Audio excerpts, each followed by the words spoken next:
Neanderthals. It argues from design. And if everything was designed, what are we to make of the designer, who sentenced so many generations to barbarism, misery, ignorance, slavery, and early death?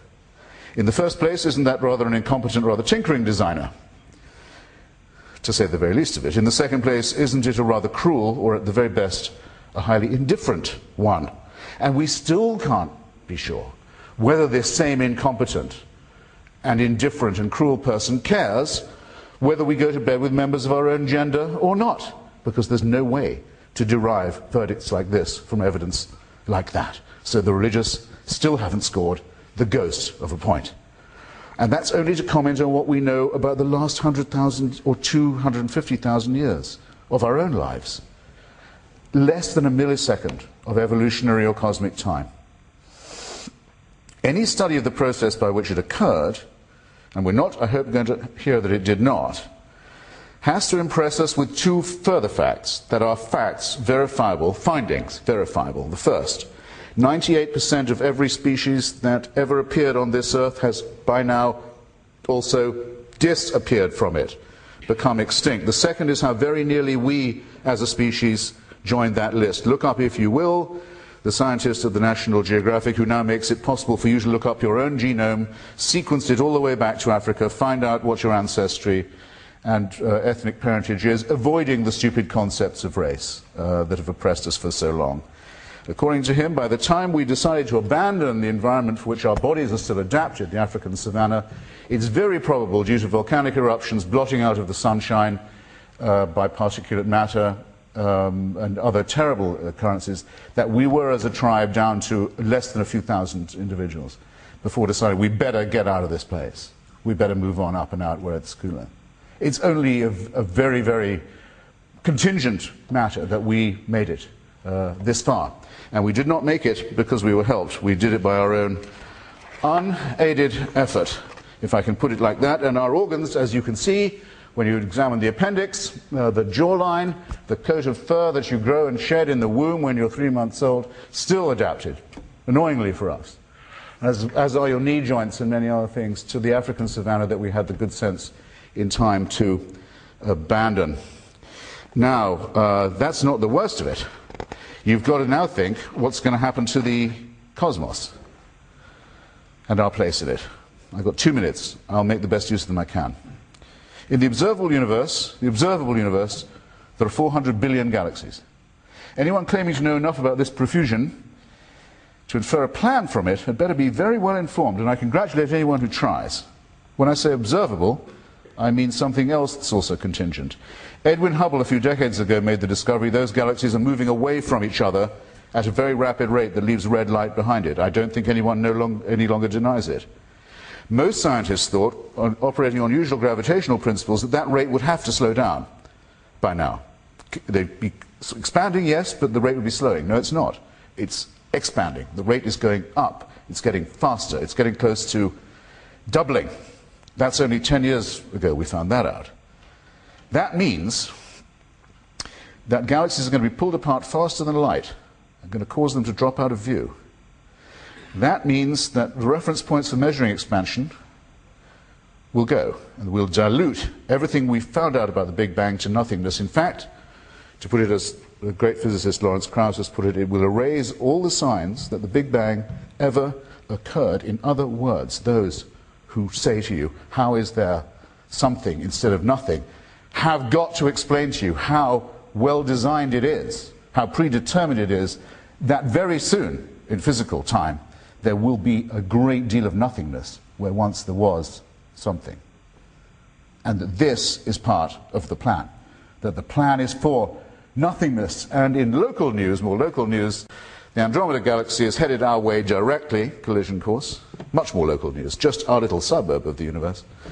And it will hit us in 5 billion years, which is to say, in real time, tomorrow. In real time, that's very soon. And that's part of the design. Whose design?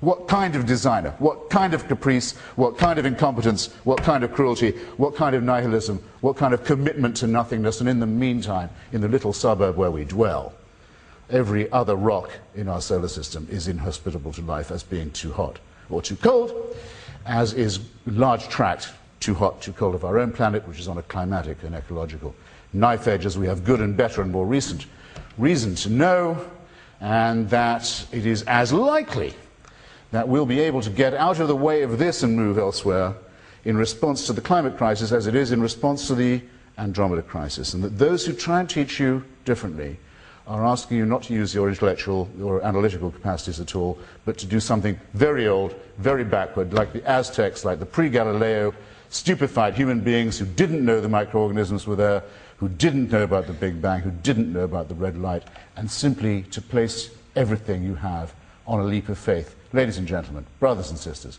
don't do it. You know better. Everybody now knows better. Thank you. Thank you, Mr.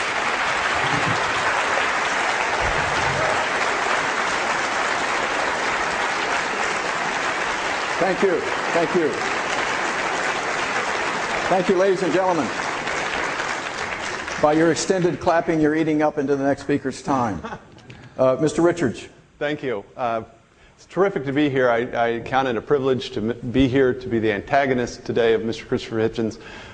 When I agreed to do this, I called a very prominent Christian philosopher, the closest thing to a sort of professional debater on the existence of God there is, a guy named William Lane Craig. And I said, Bill, I'm going to do a debate at Stanford in January with Christopher Hitchens. He said, you maybe have some words of encouragement for me. And he paused. He said, he's the most rhetorically gifted of all the new atheists.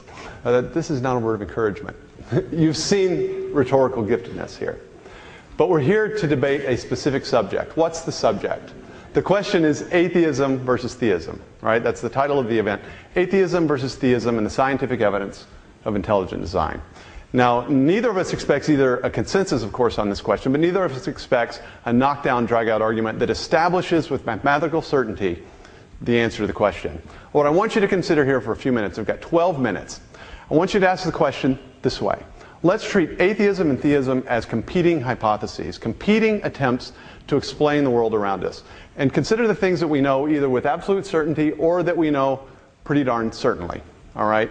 And say which of these things, which of these hypotheses best explains the facts that we take for granted? Atheism or theism? In which place, in which worldview are these things we believe to be true most at home?